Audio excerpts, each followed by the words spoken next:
ఎవరు నిలబడతారైతే? ఎవరు నిలబడతారు? ఎవరైతే రక్షణ పొంది, మారు మనసు పొంది బాప్తీసం తీసుకున్న వాళ్ళు మాత్రమే అక్కడ నిలబడతారు. బాప్తీసం లేని వాళ్ళు మాత్రం అక్కడ నిలబడరు. అర్థమవుతుందా? ఇప్పుడు బాప్తీసం తీసుకున్న మన గురించి ఆలోచన చేద్దాం. బాప్తీసం లేని వాళ్ళు ఎవరైతే బాప్తీసానికి దూరంగా ఉన్నారో, ఆ తర్వాత మీరు ఎప్పుడు బాప్తీసం కావాలంటే అప్పుడు బాప్తీసం ఇచ్చేస్తాం మారు మనసు పొందిన తర్వాత. ఇప్పుడు మనందరం క్రీస్తు న్యాయపీఠ మీద ప్రత్యక్షం అవుతాం.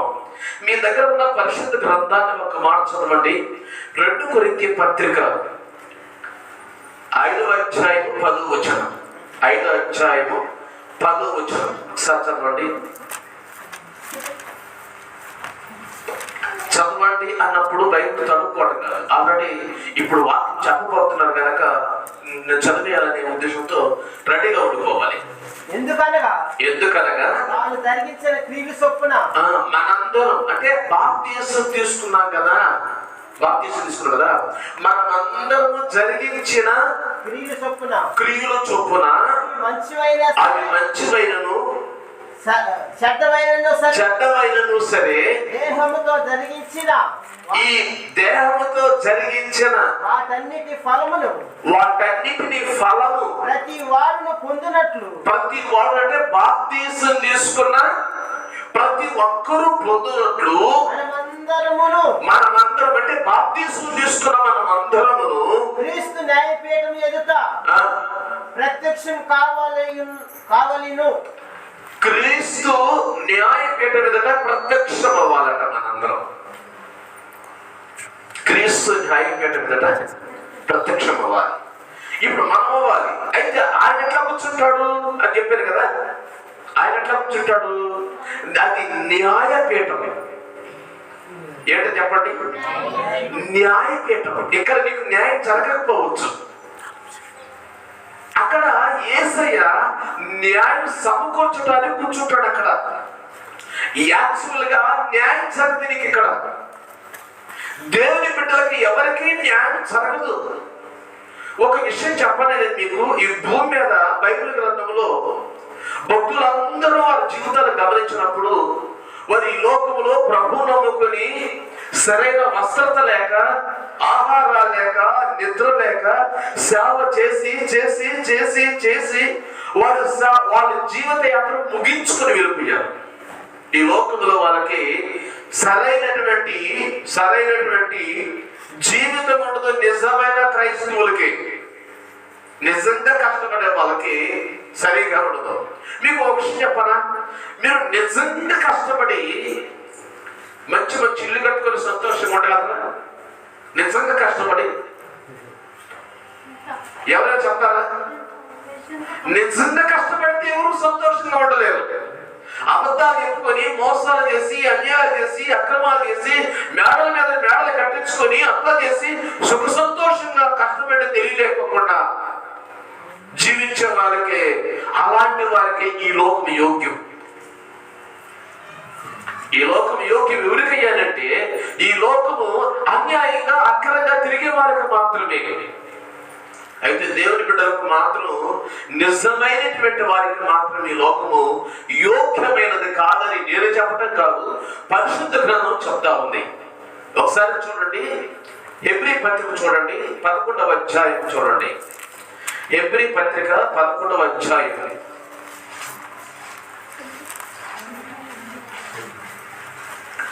37వ వాక్యం, 36, 37 వచనాలు చదవండి. మరికొందరు తిరస్కారములను, కొరడా దెబ్బలను, మరి బంధకములను, ఖైదీలను అనుభవించి, రాళ్లతో కొట్టబడి, రంపముతో కోయబడి, శోధింపబడి, ఖడ్గముతో చంపబడి, గొర్రె చర్మములను, మేక చర్మములు వేసుకొని దరిద్రులై ఉండి దరిద్రులై ఉండి శ్రమపడి హింస పొందుచు అడవులలో కొండల మీదను గుహలలోను సొరంగములు తిరుగులాడుచు సంచరించిరి. అట్టి వారికి లోకము యోగ్యమైనది కాదు. అట్టి వారికి ఈ లోకము యోగ్యమైనటువంటిది కాదు. అట్టి వారికి, క్రీస్తు కొరకు కష్టపడే వారికి లోకము యోగ్యమైనది కాదట. అట్టి వారికి. అయితే క్రీస్తులో ప్రియులైన దేవుని బిడ్డారా, ఈ 40 వచనం చదవండి ఒకసారి లాస్ట్ గా. వారైనను మనము లేకుండా సంపూర్ణ కాకుండా నిమిత్తము దేవుడు మన కొరకు మరి శ్రేష్టమైన దానిని ముందుగా, హల్లెలూయా, అంటే మనకన్నా ముందు కష్టపడ్డారు కదా. ఎవరు? ఇశ్రాయేలు భక్తులు, వాళ్ళందరూ కష్టపడ్డారు కదా. వాళ్ళందరూ మరి శ్రేష్టమైన దానిని ముందుగా సిద్ధపరచను కనుక వీరు వాగ్దాన ఫలము అనుభవింపలేదు. అంటే మనము లేకుండా అనండి అందరూ. అంటే మనకన్నా ముందు కష్టపడి వెళ్ళిపోయారు చాలా మంది భక్తులు.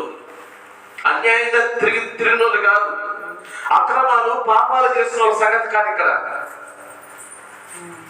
యేసు ప్రభు నమ్ముకొని దేవుని కొరకు జీవించిన వారి చరిత్ర ఇక్కడ ఉంటాయి. అయితే మనము లేకుండా, అంటే మనము కూడా వెళ్తేనే వాళ్ళకి సంపూర్ణత వస్తుంది. మనం కూడా వెళ్తేనే మనకు సంపూర్ణత వస్తుంది. ఇప్పుడు ఉదాహరణగా దేవుని సేవలో ఏదైనా చిన్న అనారోగ్యం చేసింది అనుకో, అమ్మ దాని వరకు మీరు అందరూ ప్రార్థన చేయండి, బాగుపడిపోవాలి, అది ఇది అనుకుంటా ఉంటాం కదా.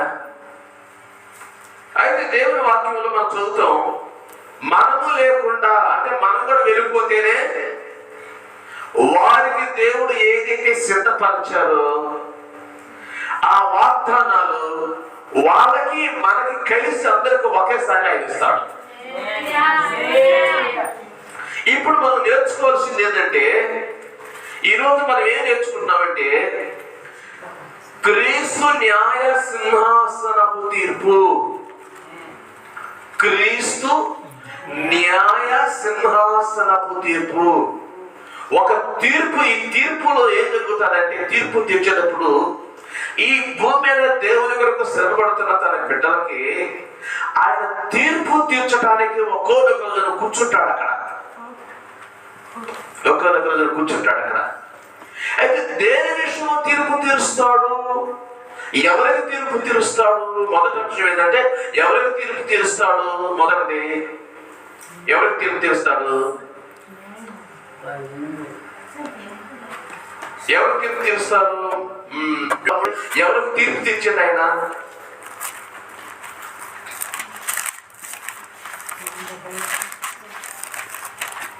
యోహాను సువార్త 3:3. అందుకు యేసు అతనితో ఒకడు కొత్తగా జన్మించితేనే గాని అతడు దేవుడి రాజ్యమును చూడలేడని మీతో నిశ్చయముగా చెప్పుచున్నాను నేను. వినండి, ఇక్కడ కొత్తగా జన్మించిన వాళ్ళకి మాత్రమే తీర్పు తీర్చేది. ఇది న్యాయ సింహాసనపు తీర్పు. కొత్తగా జన్మించిన వాళ్ళంటే ఎవరు? మారుమనసు పొంది బాప్తీసం తీసుకున్న వాళ్ళకి మాత్రమే ఈ న్యాయ సింహాసనపు తీర్పులో వస్తారు.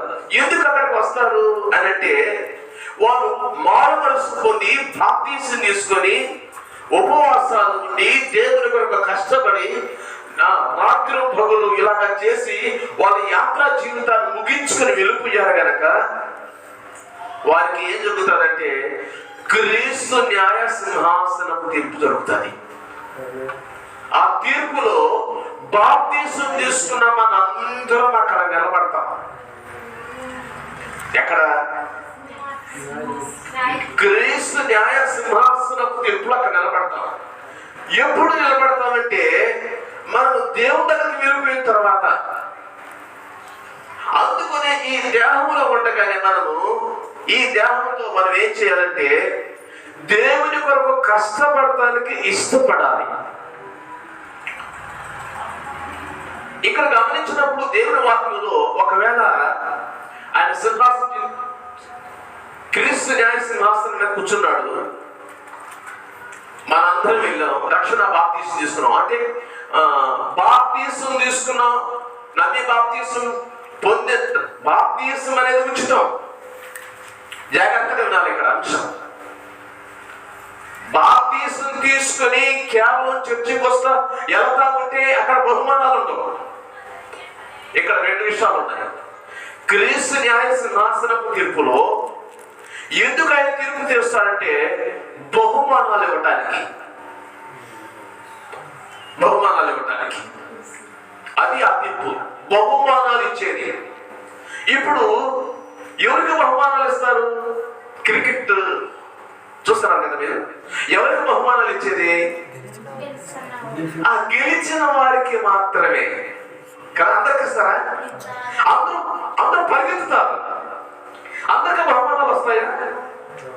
అందరికి రా కనుక ఇప్పుడు ఆ బహుమానాలు ఇవ్వటానికి మాత్రమే, అంటే బహుమానం పొందుకున్న వారు మాత్రమే అక్కడ కూర్చుంటాడు ఆయన. దేవునికి స్తోత్రం కలుగును గాక.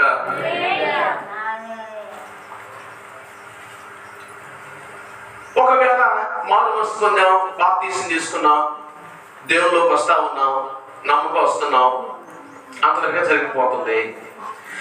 రక్షణ బాప్తీసం తీసుకొని రావడం పెద్ద సమస్య కాదు.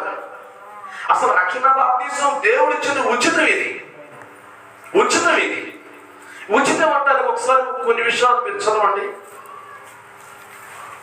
ఎఫెసీ పత్రిక 2:8-9 మరొక మత్తయి సువార్త 26:28.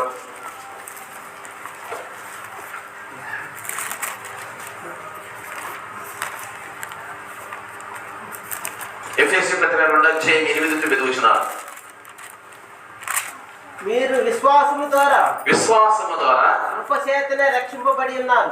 కృపచేతనే అంటే దేవుని కృపచేతనే రక్షణ పొందావు. నువ్వు బాప్తీసం తీసుకున్నావు, అయిపోయింది. 9 కూడా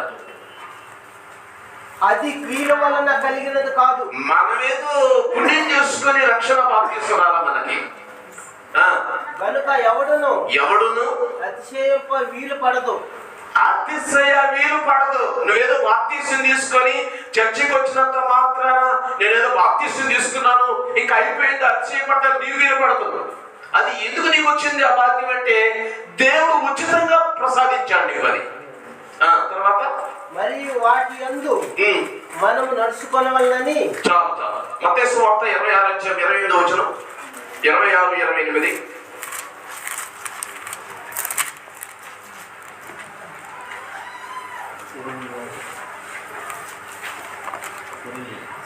ఇది నా రక్తము. ప్రభు చెప్పాడు కదా, ఇది నా రక్తము. ప్రభు చెప్పాడు ఇది నా రక్తము అనగా పాప క్షమాపణ నిమిత్తము అనేకుల కొరకు చిందింపబడుచున్న నిబంధన రక్తము. వినండి ఇక్కడ మన చర్చిలో 2 గుంపులు వారు ఉన్నారు. ఎన్ని గుంపులు? ఎవరు 2 గుంపులు? బాప్తీసం తీసుకున్న వారు ఉన్నారు, తీసుకోకుండా ఉన్నవారు ఉన్నారు.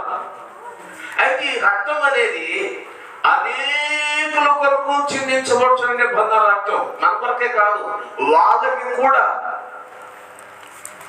1 కొరింథీ పత్రిక 15:3.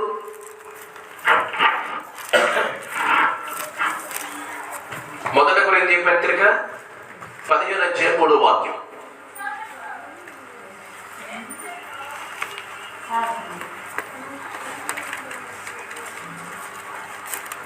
న్యాయమును బట్టి ఉపదేశము మొదట మీరు అప్పగించితిరి.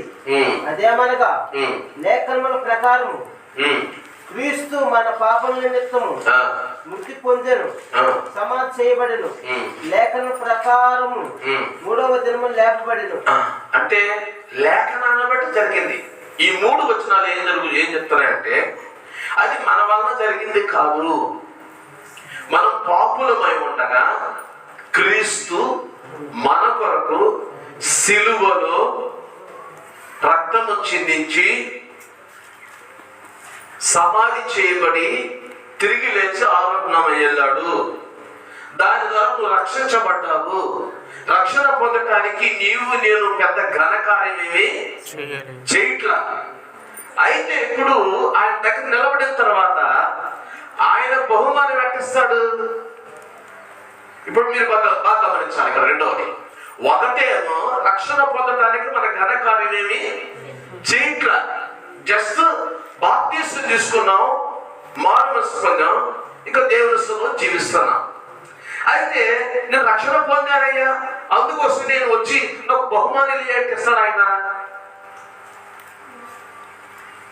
ఇస్తాడు ఆయన.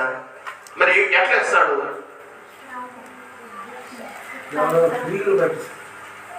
క్రియలు అంటే ఏ క్రియలు? యేసు ప్రభు నమ్ముకున్న తర్వాత దేవుని సేవ కొరకు కష్టపడాల, బహుమానాల కొరకు కష్టపడాల. రక్షణ కోసం కష్టపడాల్సిన అవసరం లా. రక్షణ కోసం ఎవరు కష్టపడ్డారు? యేసే కష్టపడ్డారు. యేసే కష్టపడిన తర్వాత ఇప్పుడు బాగా వినండి, మనం చర్చలకు వచ్చాం. అందరికి మైక్ ఇవ్వబడతారా? ఎందుకని? అందరూ పాట పాడగలరా? అందరూ దేవుని మాటలు చెప్పగలరా? ఎందుకని ఇవ్వబడదు? ఆ మాటలు చెప్పేటువంటి పరిస్థితి నీలో లేదు కనుక. బహుమానాలు కూడా అట్నే ఉంటాయి. బహుమానాలు కూడా అట్నే ఉంటాయి. అంటే బాప్తిస్మం తీసుకున్న అంతవరకే జరిగిపోయింది నీకు. కానీ బహుమానాలు అనేది కష్టపడాలి దేవుని కొరకు. దేవుని కొరకు కష్టపడాలి. మీకు బైబిల్ గ్రంథములో నుండి బహుమానాలు ఇప్పుడు ప్రతిఫలం ఇస్తారు కదా. మనం ఈ లోక ప్రభు దగ్గరికి వెళ్ళేలోకి మనం బహుమానాలు పొందుకుంటానికి కష్టపడాలా? ఏం పొందుకుంటానికి? పరిశుద్ధ గ్రంథంలో ఒకసారి మత్తయి సువార్త 16:27 మత్తయి సువార్త 16:27 మనుష్య కుమారుడు తన తండ్రిని మహిమపరచగలవాడై తన దూతలతో కూడా రాబోచున్నాడు. మళ్ళీ భూమి మీదకి రాబోతున్నాడు. అప్పుడు ఆయన ఎవరి క్రియలు చొప్పున వారికి ఫలిమొచ్చును. ఎవరి క్రియలు చొప్పున వాళ్ళకి ఫలమిస్తారు. ఎవరి క్రియలు అంటే ఎవరికి ఇస్తారు? ఇది ఎవరి క్రియలు అంటే ఎవరికి ఫలమిచ్చేది? దేవుడు. బాప్తిస్మం తీసుకున్న వారికి మాత్రమే. బాప్తిస్మం లేకపోకుండా చర్చికి వచ్చి మనం ఏది చేసినా కూడా వాళ్ళకి మాత్రం ఏమీ ఉండదు. అక్కడ జస్ట్ చర్చికి వచ్చావు, యేసు ప్రభువుని నీ అవసరాల వరకు వాడుకున్నా, వదిలేసా, వెళ్ళిపోయావు. నీకు ఆయనకి సంబంధం లేదు. నీకు ఆయనకి సంబంధం లేదు. ఎందుకోసం అంటే యేసు ప్రభు కొరకు ఎందుకు వచ్చావంటే నీ అవసరత తీర్చడానికి వచ్చావు. నీ అవసరత తీర్చడానికి మాత్రమే వచ్చావు. ఇప్పుడు ఎవరి క్రియలు చొప్పున వాళ్ళకి ప్రభు ప్రతిఫలం ఇస్తానికి ఆయన వస్తున్నాడు. 1 కొరింథీ పత్రిక 3:8 నుండి 15 వరకు చదవాలి. మీలో 1 కొరింథీ పత్రిక 3:8 నుండి సహోదరుడు చదువుతారు, మనందరం పలకాలి. నాటువాడును నీళ్లు పోయేవాడును ప్రతి వాడు తాను చేసిన కష్టము కొలది జీతం పుచ్చుకొనును. నీళ్లు పోసేవాళ్ళు నాటిన వాళ్ళు ఒకటే. నువ్వు నీళ్లు పోసావు, నాటావు అంటే ఒక ఆత్మను దేవుని దగ్గరికి తీసుకొచ్చే మందిరంలో నాటావు. ఆ వచ్చిన ఆత్మకు నువ్వు వాక్యాన్ని చెప్పావు, నువ్వు ఈ పని చేస్తావు కనుక ప్రతిఫలం ఇచ్చేది ఏంటంటే దేవుడు. నేను మందిరానికి ఒక ఆత్మను తీసుకొస్తున్నాను, మందిరానికి ఒకటి తీసుకొస్తున్నాను, నేను తీసుకురాకపోతే ఇంకేం జరగదు అని అనుకుంటే అది నీ భ్రమ. అలా అనుకుని లేకపోతే నేను మందిరంలోకి వచ్చి పాటలు పాడుతున్నాను, నేను లేకపోతే అక్కడ ఏం జరగదంటే ఇక నువ్వు చేస్తున్న ప్రతికి, ఇప్పుడు నువ్వు చేస్తున్న దేవుడు పనికి ఆయన రేపేమిస్తాడు? ప్రతిఫలం ఇస్తాడు. అర్థమవుతుందా? ప్రతిఫలం ఆయన ఇస్తాడు. నీకు దేవుడిచ్చిన ఆలోచన బట్టి అంటే ఆ వరాన్ని ఉపయోగించుకుంటున్నాం. ఇక్కడ ఏ వరము? పాటలు పాడే వరము, పరిచయం చేసే వరమా, ఇంకా చేపలు వేసేదా, సలహాలు చెప్పేదా, కొన్ని ఆత్మలను దేవుని దగ్గరికి తీసుకొచ్చేదా? నీకు దేవుడు ఏ వరం ఇచ్చాడు?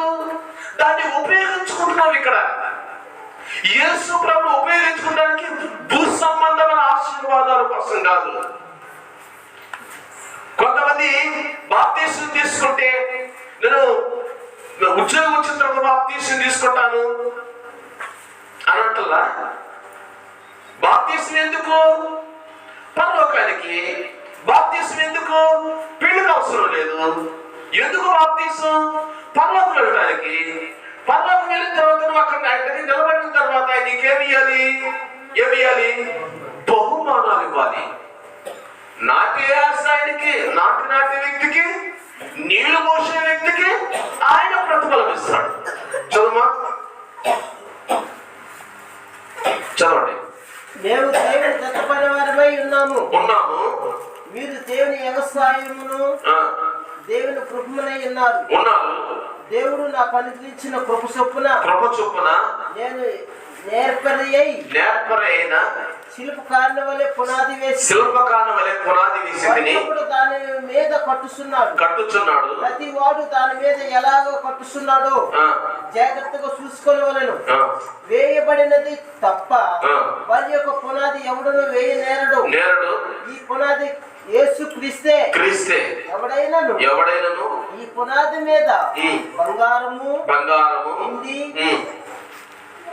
వెలగల రాళ్ళు, కర్ర, గడ్డి, కొయ్య, పాలు మొదలైన వాటితో కట్టిన ఎడల వాని పని కనబడును. ఆ దినము దానిని తేటపరుచును. అది అగ్ని చేత బయలుపరచబడును. మరియు వాని పని ఎత్తితో దానిని అగ్నియే పరీక్షించును. అయిపోయింది. 15 వచనం. పునాది మీద ఒకడు కట్టిన పని నిలిచిన ఎడల వాడు జీతము పుచ్చుకొనును. అది జీతము పుచ్చుకుంటాడు. ఆ పని నిలబడితే జీతము పుచ్చుకుంటాడు. పని నిలబడలేకపోతే ఒకని పని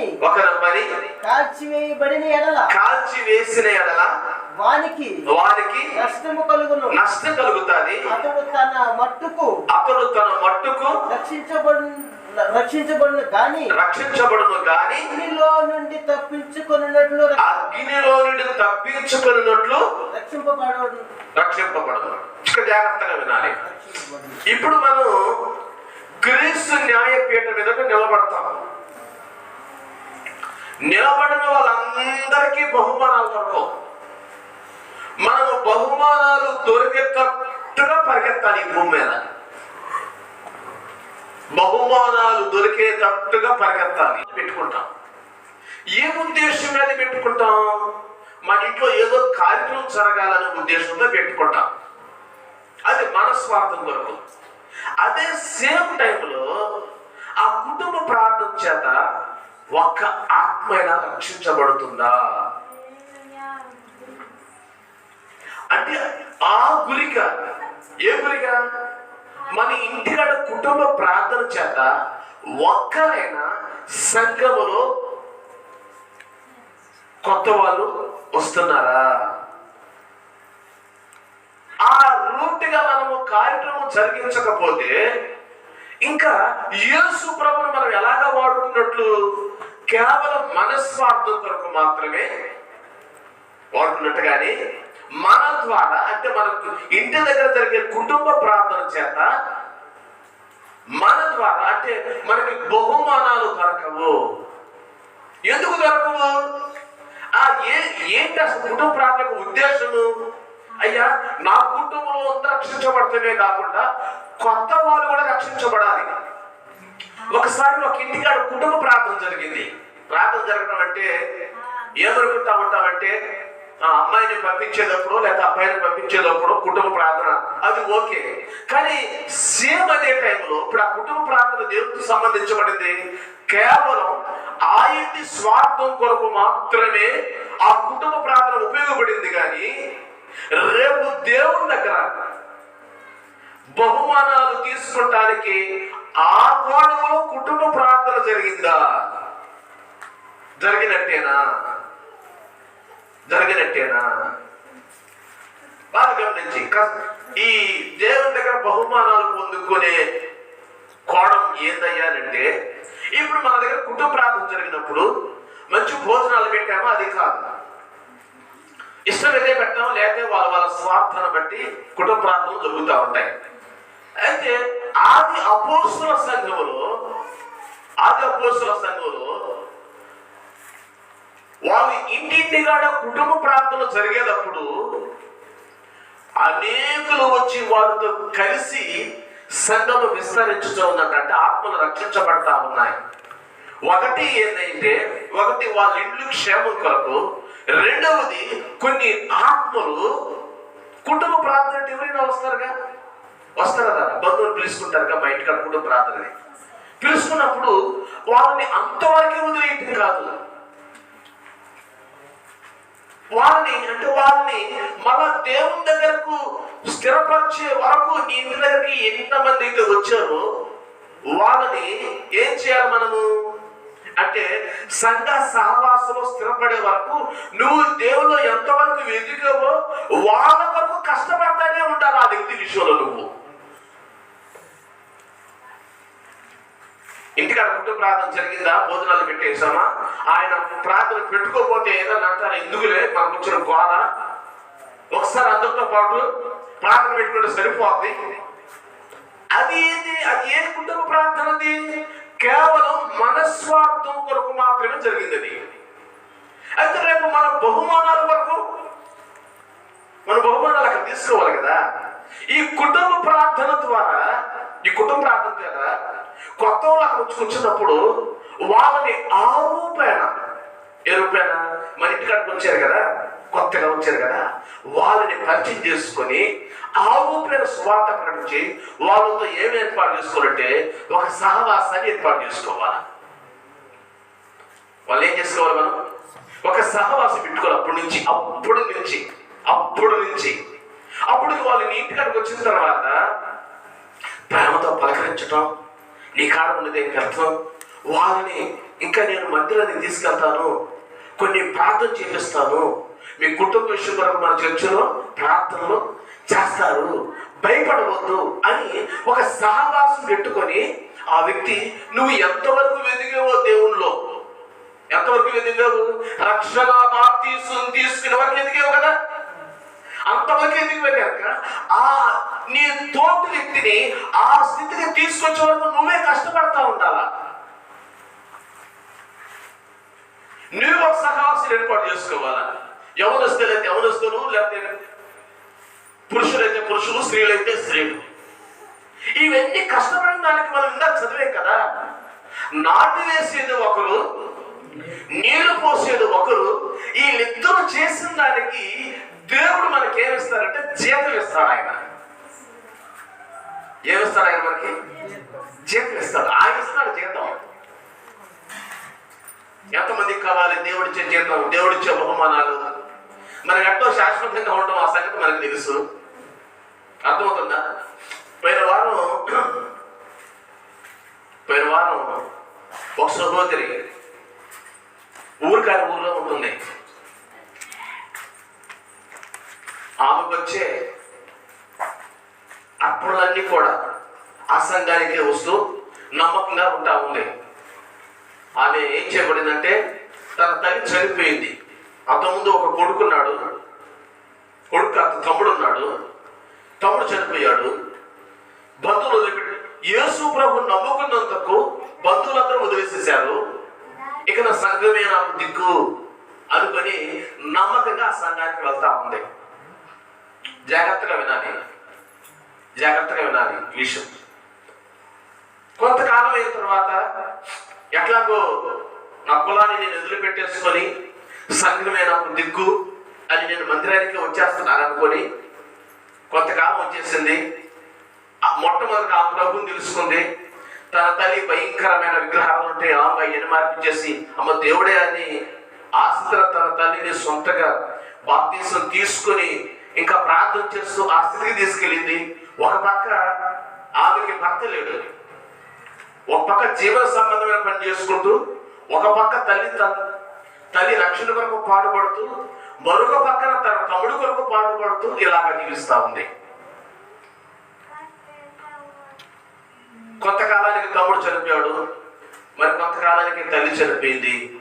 ఆమె ఏమనుకుందంటే నాకు సంఘమే దిక్కు అనుకుంది. ఈలోగా చనిపోయింది వల్ల చనిపోయింది. నాకు ఫోన్ చేసింది, అన్నయ్య ఇట్లా మా అమ్మ చనిపోయింది. ఆ వేలు చర్చికి వెళ్ళినా కొంతమంది ఆత్మ సంబంధం ఉంటారు కదా, సరేనమ్మా వస్తాను నేను కూడా. అది వరకు బాగోలేనప్పుడు చాలాసార్లు వెళ్ళి వాళ్ళ ఇంటికి వెళ్ళి ప్రార్థన చేశాం. సంఘం అంతా వస్తారనుకుంది. హఠాత్తుగా నాకు బంధువులు వదిలేసిన నాకు సంఘమే దిక్కు అనుకుని జీవిస్తూ ఉంది. ఆమె స్థితిని గమనించిన సంఘం, బాగా వినాలి, ఆమె దేన స్థితిని గమనించిన సంఘం ఆ రోజు ఒక 10 మంది కన్నా ఎక్కువ రాకుండా ఆగిపోయారు. సంఘంలో ఇంచుమించు 200 మంది ఉంటారు. 200 మంది పైనే బాధపడతా ఉంది. అయ్యో ఇంత నేను సంఘమే కదా నాకు దిక్కు, నేనేం చేయాలా అనుకుంటే సరే వచ్చిన వాళ్ళు చేతే నేను కూడా వెళ్ళాను. అక్కడకు నేను కూడా ఏదో నాకు ఇచ్చిన కార్యక్రమం అంటే ప్రార్థన చేసి అందరూ వచ్చేసాను. తర్వాత ఫోన్ చేసి బాధపడతా ఉంది, అమ్మ దేవుడు ఉన్నాడు నీకు, ఇప్పుడు తమ్ముడు చనిపోయాడు, తర్వాత తల్లి కూడా చనిపోయింది, ఇప్పుడు నేనేం చేయాలని అని అంటే ఏం కాదమ్మా, దేవుడు ఉంటాడు. విశ్వాసులైన వాళ్ళు ఇలా నమ్మకస్తులో ఏదో మనకు తెలియదు, అదే దేవుడు నువ్వు నీ పక్షాన ఉంటాడు, భయపడవద్దు, నువ్వు ఒక్కదానివేనని బలపరిచేసి రావడం జరిగింది. అదే ఊరిలో ఒక సహోదరి చనిపోతే సాక్షాత్తుగా నేను విశ్వాసగా ఉన్న ఆ దినాల్లో నేను సమాధి పెట్టి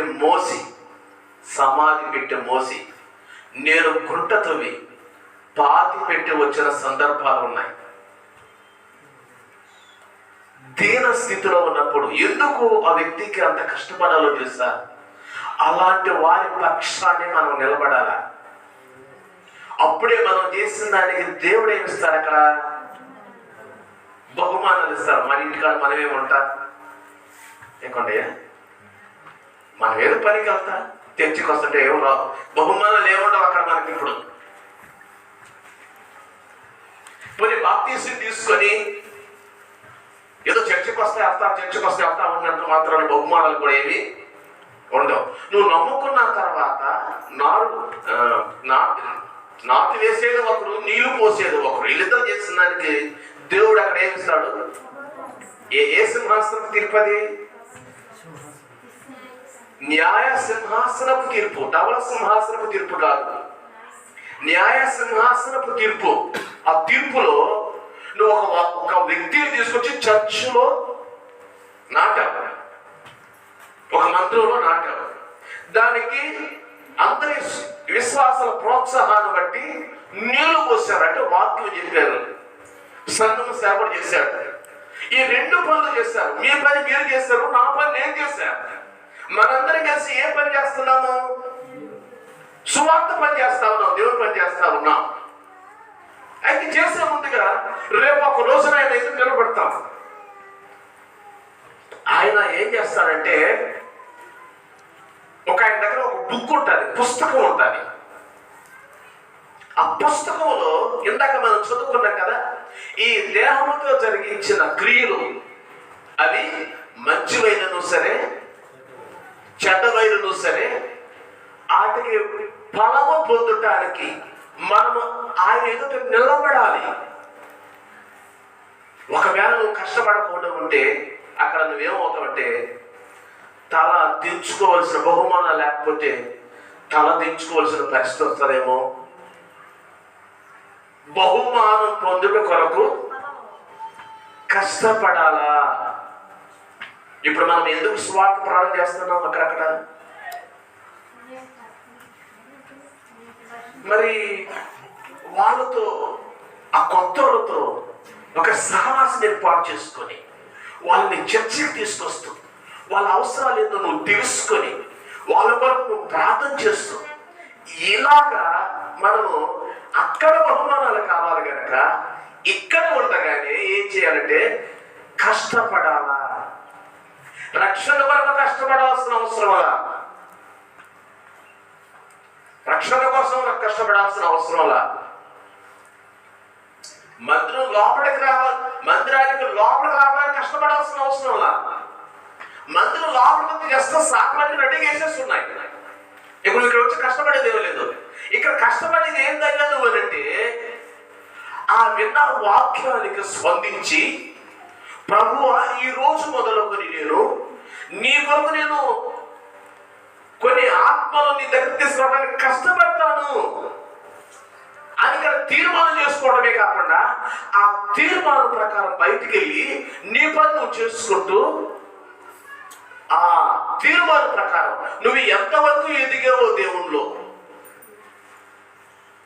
అదే రీతిగా నీకు తెలిసిన వారు తెలియని వారు ఆ స్థితి ఎదగటానికి కష్టపడాలి. ఒక విషయం చెప్పరా, మన చెల్లుకో, అక్కకో, తమ్ముడుకో, అన్నకో ఏదైనా ఇబ్బంది వచ్చిందని చేస్తే ఏం చేస్తాం?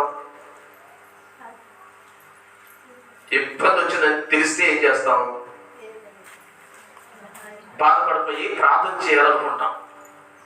అయితే కనబడే వాళ్ళంతా మన అక్కలు, అన్నలు, చెల్లులు కాదా? వాళ్ళని ఎవరు తీసుకొస్తారు? వాళ్ళ కొరకు ఎవరు కష్టపడతారు? అలాగా సువార్త బయటికి వెళ్ళడానికి సువార్త కూడా ఆ పనులు ఎవరు ఉంటారు? అవసరమైతే నీ సొంత పని వదులుకొని దేవుని సువార్త కోసం 2 అడుగులు అవతలకేసి వెళ్తా ఉన్నప్పుడు నీ విషయంలో దేవుడు అన్యాయం చేయడు. అన్యాయం చేసే దేవుడు కాదు. ఎందుకు నేను రక్షించుకుంది? ఎందుకు నిన్ను పేరు పెట్టి పిలిచింది? ఎందుకు కొన్ని వరాలు ఇచ్చింది దేవుడు? ఆయన ఎందుకు ఇచ్చాడు అని అంటే, దాని కొరకు నీకు ఇచ్చిన వరాలను దేవుని సేవలో ఖర్చు పెట్టి వాటిని డెవలప్ చేయడానికి. ఎందుకు ఆరోగ్యం ఇచ్చాడు దేవుడు మనకి? ఎందుకు శక్తిని ఇచ్చాడు? ఎందుకు దేవుడు ఇచ్చాడు? దేవునిలో కష్టపడటానికి, దేవుని యొక్క ఆత్మ దేవుని దగ్గరకు తీసుకురావటానికి కష్టపడటానికి ఇష్టపడాలి.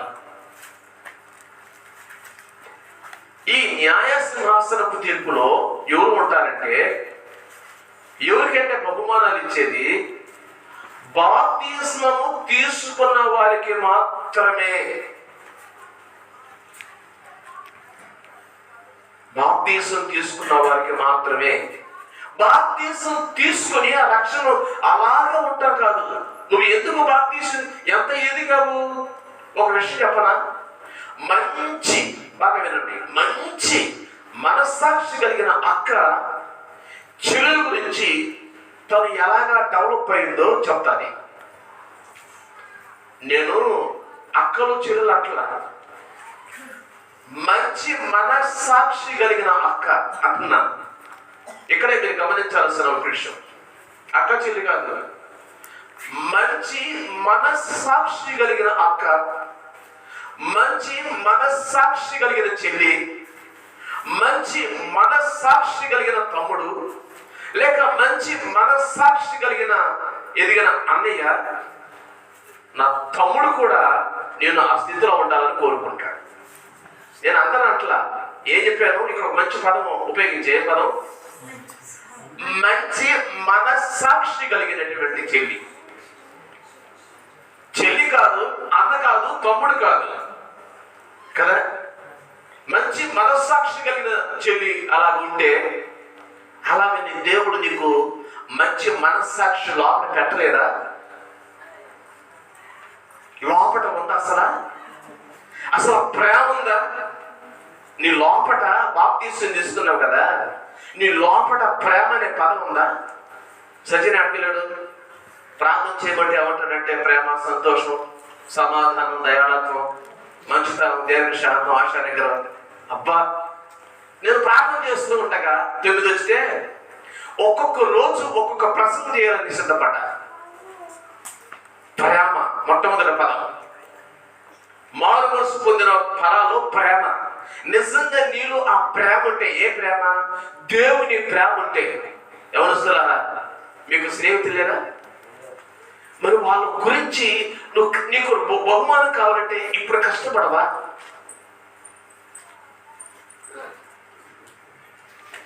నువ్వు అక్కడికి వస్తే అట్లా నాటు వేసేది ఒకరు, నీళ్లు పోసేది ఒకరు, వీళ్ళు ఇద్దరికి జీతం ఇచ్చేది న్యాయసింహాసనపు తీర్పులో. న్యాయసింహాసనపు తీర్పులో నాటి వేసే వాళ్ళకి ఇస్తాడు, నీళ్ళు పోసే వాళ్ళకి ఇస్తాడు. ఆయన పని చేయాలని ఆయన మన చేతులు పెట్టేశాడు. ఆయన కాడ ఏముంచుకోరా. అందుకనే దేవుడు నీకు ఏ వరం ఇచ్చాడు? పాటలు పాడేవరమా, ప్రార్థన చేసేదా, చాపలేసేదా, లేకపోతే అక్కడికి వచ్చినప్పుడు నీ కాడ ఉన్న 4 రూపాయలు తీసి వచ్చిన వాళ్ళని ఖాళీగా పంపించకూడదని నేను దేవుని పేడ ఇస్తున్నాను గనక, దేవుని పేడ ఖర్చు పెడుతున్నాను గనక ఆ దేవుడు నాకు ఇస్తాడని దేవునికి స్తోత్రం కలుగును గాక. ఏ పేట ఖర్చు పెట్టాలి మనం? దేవుని పేట. దేవుని పేట ఖర్చు పెడితేనే దేవుడు నీకు ఇస్తాడు. దేవుని పేట ఖర్చు పెట్టిన తర్వాత నేను అంత ఇచ్చాను, ఇంత ఇచ్చాను, నేను ఉదయకాలం టిఫిన్ పెట్టాను, ఇడ్లీ పెట్టాను, దోశలు పెట్టాను, అప్పుడు మా ఇంటికి వస్తే బిస్కెట్లు పెట్టాను, 2 సొరకాయలు ఇచ్చాను, బీరకాయలు ఇచ్చాను, లేకపోతే మీ పిల్లలకి చదువులకి అంత ఇచ్చాను, నేను లేకపోతే ఇల్లు కట్టుకోవడానికి ఎంత ఇచ్చాను అనేటువంటి ఈ మాటలన్నీ ఏంటంటే యేసు ప్రభులో లేని వారి మాటలవి. అంతే కదా, అంతే కదా. ఒక కుటుంబంలో అత్త అల్లుడిని మాట్లాడుతుంది, మా కూతురికి నేనే చూస్తున్నాను, నువ్వేదయ్యా చూసేదని. సరే, అది వాళ్ళ విషయాలు మనకి ఎందుకంట. ఇప్పుడు మనం ఏందయ్యానంటే మన ఉద్దేశం, మన గురి అంటే ఏంటంటే రేపు నేను దేవుని దగ్గర నిలబడేటప్పటికీ నేను ఆయన చేతుకుంటా ఏం తీసుకోవాలి? ఆయన చేతుకుంటా ఏం తీసుకోవాలి? బహుమానాలు తీసుకునే ఉద్దేశంతో నిలబడాలి. ఆయన చేతులు కూడా తీసుకోవాలి, దేవాది దేవుని చేతులు కూడా తీసుకోవాలి. ఆయన ఇచ్చే చేతి కూడా. ఇప్పుడు మీరేమంటారంటే కూటమైన తర్వాత, అయ్యా నీ చేతి నా వ్యక్తి ప్రార్థన చేయి. అర్థమైందా? ఎవరు కొత్త పాస్టర్ వచ్చారనుకో, అయ్యా ఒకసారి ప్రార్థన చేయ నా కోసం. అది వరకు విన్నది ఉపదేశం కాదా? ఆ వాక్యం పనిచేయలేదా నీ మనసులో? అంటే నీ మనసులో ఏముంది? నీ మనసు అనే నేలలో ఆ వాక్యానికి స్థానం లేదా? నీ మనసునే అందుకనే నేలలో 4 రకాలు చెప్పాడు. నేలలో 4 రకాలు చెప్పాడు. కానీ నేల అంటే ఏంటంటే మానవుని హృదయంతో పోల్చబడింది. నేల అంటే ఏంటిది? మానవుని హృదయంతో పోల్చబడింది. ఎన్ని నేలలు ఉన్నాయి? 4 నేలలు. మొదటి నేల ఏంది? అబ్బా మీకు బాగా వాక్యం తెలుసు. త్రోవ పక్క పడిన నేల అంటే దీని అర్థం ఏంటంటే త్రోవ పక్కన పడింది, మనసులో పడల. ఈ చెవును పడింది, ఈ చెవును వచ్చి కొడుచు తీసుకెళ్ళిపోయాడు. సైతాడు వచ్చి తీసుకెళ్ళాడు. వాక్యం ఉపదేశం లేదు. అదొక నేల. అంటే ఈ చెవునే పెట్టాము ఇక్కడే, బయటికి వెళ్ళిన తర్వాత గొడవ పెట్టుకుంటాం. అదొక నేల. రెండో నేల రాతి నేల. ఎంతైనా వాక్యం చెప్పు, కఠినం కలగదు, ఏం తెలియదు. రాతి నెల ఎన్ని నీళ్ళు పోయి అదొక నెల. అంటే అలాంటి మనసు కలిగిన వారు. రెండవది. మూడవది మొండ్ల పొదలు. అంటే ఆ వాక్యము అంటే ఇద్దరు పడింది కానీ పైకి ఎదగటానికి ఐకిక విచారాలు. అంటే ఎప్పుడు చూసినా లోక సంబంధమైన బాధలు. పిల్లలకి ఏం ఆస్తులు సమకూర్చాలా, నా వయసు అయిపోతా ఉందే, ఏమైపోతారా ఇల్లు, నేను ఉన్నప్పుడే ఏదో ఒక 4 రావులు వెనకయ్యాలా, ఎక్కడయ్యాలా, వెనకయ్యాలా, వెనకేస్తున్న 4 రాళ్ళు మనవడికో మనవరాలకో ఈగో మా నీ రాళ్ళు వేసానని ఇచ్చేసేయాలా, ఆడుతానన్న వాళ్ళు బాగుపడతారు. అవి కాదు, ఆ రాళ్ళు కాదు. దావీదు ఏ రాయి తీసుకున్నాడు గొలియాతును చంపడానికి? వాక్యం అనే రాయి చెప్పాలా నీ మనవలకి, పిల్లలకి, పెద్దలకి. ఆ రాయిని చూపించాలి వాళ్ళకి. ఈ 4 రాళ్ళు కాదు. 4వ నెల ఉంది. 4వ నెల ఏంటంటే మంచి నేల. మంచి నేల పడిన విత్తనం 30 దంతులుగా, 60 దంతులుగా, 100 ఫలించెను. వాక్యమే దేవుడు. వాక్యమే దేవుడు. ఆ దిశగా మనం ముందుకు వెళ్ళాలా.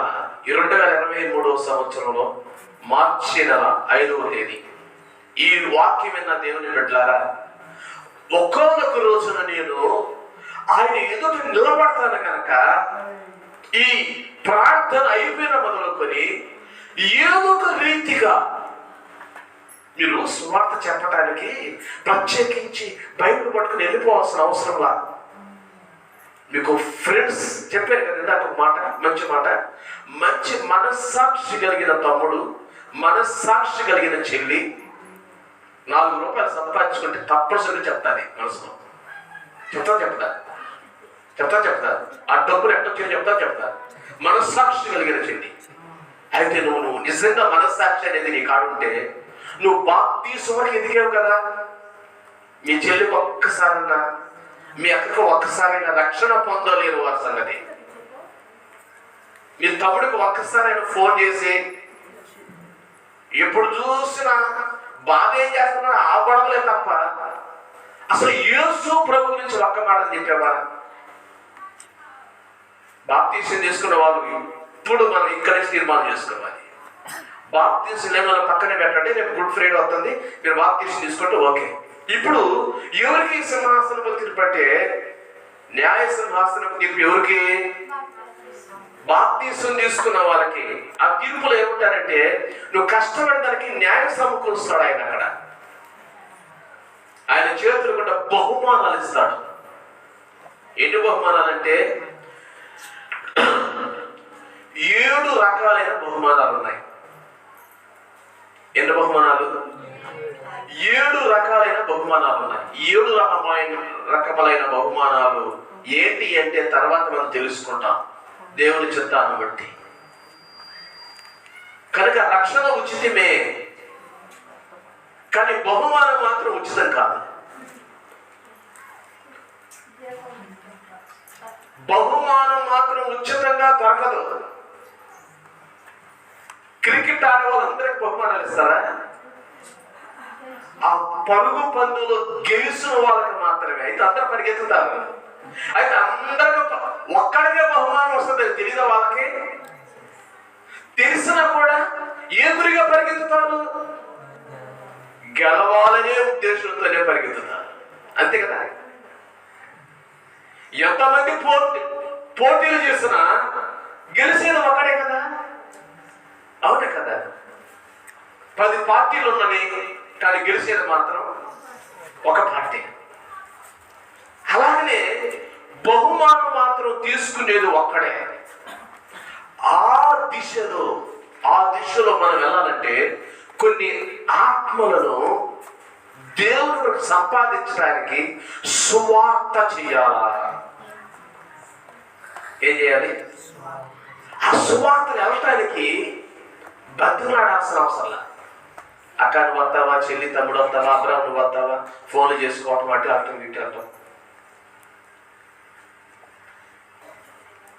నాటేసేది ఒకడు, నీళ్లు పోసేది ఒకరు, వీళ్ళిద్దరికి జీతం ఇచ్చేది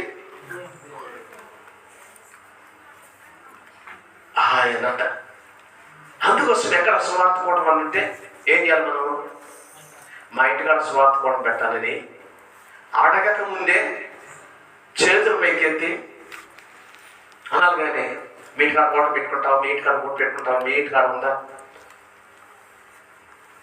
ఆ సువార్త కూటం, ఆ కుటుంబ ప్రార్థన ఏ దిశలో సాగాలంటే కూటం పెట్టించుకుంటున్న నీకు జరగాలి మేలు. అదే టైంలో సంఘానికి ఒక ఆత్మ దేవులు నాటడానికి ఆ గురిగా సువార్త కూటం జరగాల. ఏ గురిగా? కొన్నేళ్ళలో కూటం జరిగింది కదా, సువార్త కూటం. అక్కడ ఏం జరిగింది?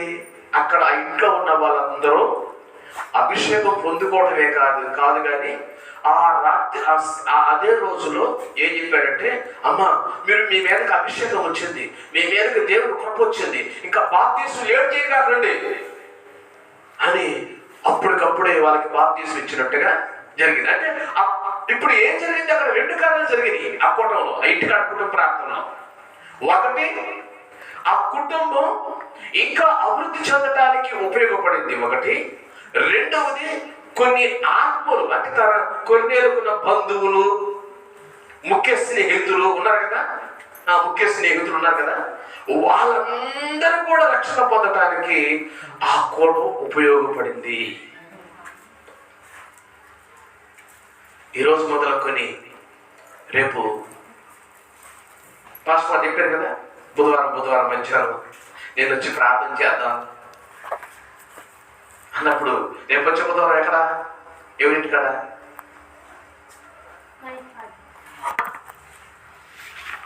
సరే, ఆ కూటానికి ఎవరు రావాలా? కొత్త ఆత్మ ఒక్క ఆమెనే తీసుకురావాలి. అమ్మా రేపు మా ఇంటికాడ ఏముందంటే కూటం జరుగుతుంది రా, అక్కడ రాష్ట్ర అవుతారు, లేకపోతే మన స్నేహితులు అవుతారు, వాక్యం చెప్పించి మనం వదిలేయకూడదు. అన్నాయి అక్కడి నుంచి నీటికాడికి వచ్చిన కాడ నుంచి, అమ్మ అక్కడ నువ్వు వాక్యం విన్నావు కదా. నేను ఎందుకు ఈ మాట చెప్తున్నా అంటే, నేను మీకు ఒక విషయం చెప్పాను. ప్రభువు నమ్ముకున్నందుకు వాళ్ళ కులస్తులు వెలివేశారు, భర్త దూరం అయిపోయాడు. ప్రభువు నమ్ముకున్నందుకు బంధువులు దూరం అయిపోయారు. తమ్ముడు వచ్చేసాడు, తమ్ముడు బాధ్యత, తల్లి బాధ్యత ఈ ఒక్కదారి మీద పడిపోయింది. ఇప్పుడు నేనేం చేయాలి అనుకుని ఆమె ఏమీ భయపడలేదు, కానీ నా కొరకు ప్రార్థించే సంఘం ఉందనే విశ్వాసంతో ఉంది. నా కొరకు ప్రార్థించే సంఘం అనే విశ్వాసంతో బయలుదేరుతా ఉంది. ఇక్కడ ఆమె కష్టార్జితం అంట మందిరానికి వెళ్తా ఉంది, సంఘ సహవాసులు పెంచుకుంటా ఉంది. ఇప్పుడు 3 బాధ్యతలు పడి, ఆది పోషించబడాలి, తన తమ్ముడు పోషించబడాలి, తల్లిని పోషించబడాలి. ఆ ఒక్కడి కష్టం చేస్తేనే 3కి పోషణ జరగాలి. ఆ పని ఆమె చేసుకుంటానే వీళ్ళకి భోజనం దిగుచ్చి పెడతా ఉంది, ఒంటరిగా జీవిస్తూ ఉంది, సంఘాన్ని ఆధారం చేసుకుంది. కొంతకాలానికి తమ్ముడు చనిపోయాడు, మరి కొంతకాలానికి తల్లి చనిపోయింది. ఇప్పుడు బాధపడతా ఉందంటే, అమ్మ సంఘస్థులు రాకపోయినా మీకు ఏ ఆపద వచ్చినా నాకు ఒకసారి ఫోన్ చేయండి, మేమిద్దరమే వచ్చి మనం చేయగలిగింది మేము చేస్తాం. దేవుడు ఉన్నాడు. ఎందుకు చేస్తున్నావయ్యానంటే నీ కాడ ఏదో నువ్వు మాకు ఇస్తావని కాదు. నేను ఒక రోజున నేను ఆయన దగ్గర నిలబడినప్పుడు ఆయన చేతి కూడా నాకేమి ఇస్తారంటే, నాకు ఆ గురుంది కనుక ఆ ఉద్దేశంతో చెప్పడానికి అర్థమవుతుందా? నాకు ఆ గురువు ఉంది కనుక ఆయన చేతి కూడా నేను బహుమానాలు తీసుకోవాలి కనుక ఆ ఉద్దేశంతో చెప్పాను. సహజంగా దేవ స్థితిలో ఎవరైనా చెప్తారా? అసలు అక్కడికి వెళ్తే ప్రార్థన చేయాలంటే ప్రార్థన చేయడం అంత తేలికైన విషయమా? ప్రియ క్రైస్తవ సంఘమా, మనం ఉన్న కొద్దిమందమైన మనము కొన్ని ఆత్మల విషయమై ప్రయాసపడటానికి ఇష్టపడుతూ ఉండాలి. రేపు వచ్చే బుధవారం రాత్రి అక్కడక్కడ సువార్త కూడా పెడతాను కదా. రేపు వచ్చే గురువారం ఎక్కడ పెడతాం?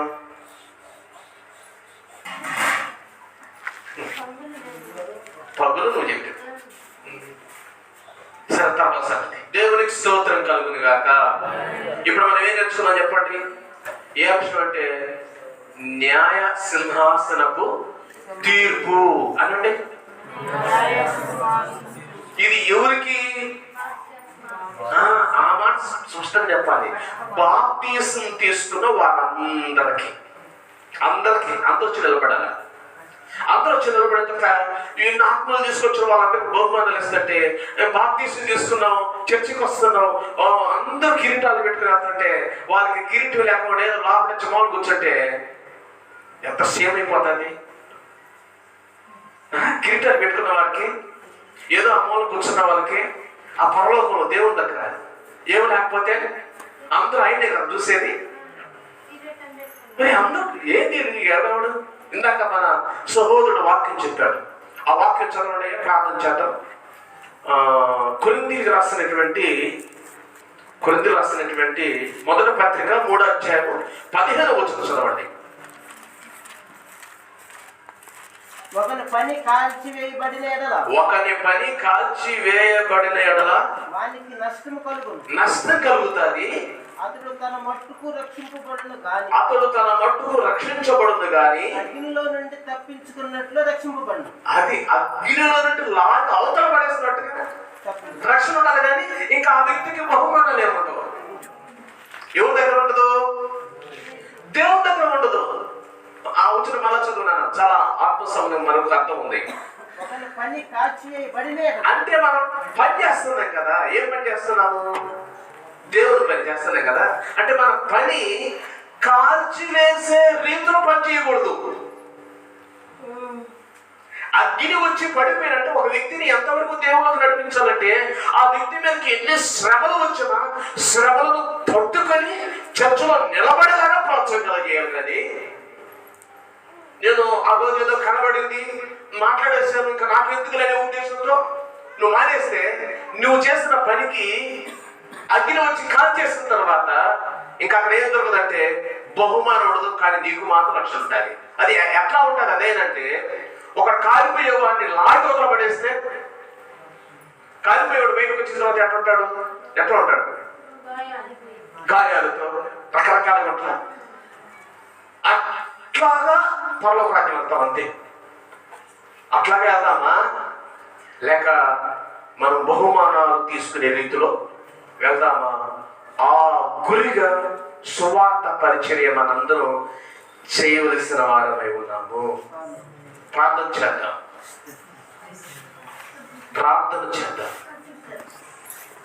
మన ప్రభు న్యాయాధిపతి అయిన మీ ప్రార్థన అవసరతల కొరకు అభిషిక్తుని Krupa church pastor K Peter, Kothapatnam, Prakasam జిల్లా, ఆంధ్రప్రదేశ్. మా యొక్క ఫోన్ నంబర్ 739666210224. 9948343201 7396621024 9948343201 దేవుడు మిమ్మును దీవించునుగాక. ఆమెన్.